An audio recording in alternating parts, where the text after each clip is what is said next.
You know, I've been in small family-run businesses pretty much my entire career. And there's times that business decisions and my faith got a little bit challenged. Is this in line with God's Word, or can we maybe avoid it? Well, in a current article in Believer's Voice of Victory, I found this interesting, particularly if you're in business or thinking about being in business. Just listen up. Here is something worth remembering. Christianity was never meant to be dictated.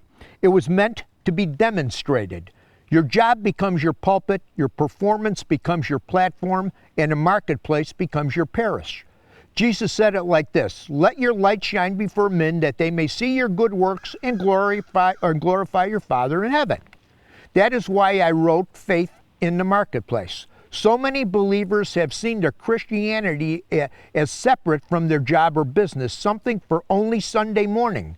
And many have a difficult time reconciling their Christian faith with their desire for profit and business success. Let me assure you, the two were never meant to be separated.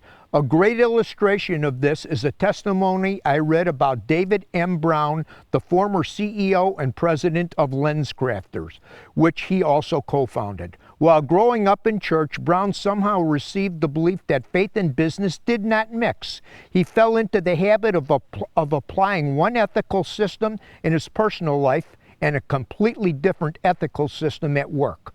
But through an intimate encounter with the Lord, Brown began to realize that there might be a way to bridge the two worlds after all. Brown bridged those two worlds by bringing the servant leadership model of Jesus to his management at LensCrafters.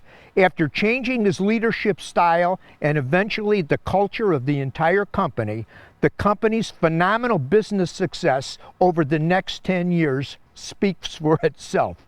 Company revenues grew to $2 billion. The number of company stores grew from 50 to 1,200. The company was considered the most profitable retailer at the time, with close to a 20% profit margin. The last 7 years of growth were funded by cash flow and no debt. And LensCrafter was the first for-profit company to receive the Volunteer Action Award from the White House for its Gifts of Sight program. I really was blessed by that. Remember, I've been in business all my life. You can be a business person and be successful by doing things in line with God's Word. I know a lot of people that are highly successful in business and don't even know God's Word. Why is that? Because God's Word simply has to work. It has to work. His Word works. They don't know they're successful because they're implementing things that He said to do if you're a business person. But that is the reason they are successful. His Word has to work. And running a business in line with God's Word, you will be successful. I can testify that for many years of bucking heads, should I or shouldn't I. I had to share that with you. I think you'll be blessed by it. From all of us at The Edge, you have a good, safe fishing season. See you on the water. Hey, I want to take a moment to thank you for watching. And if you really like what you see, we got a whole lot more. So check us out at any one of these online outlets.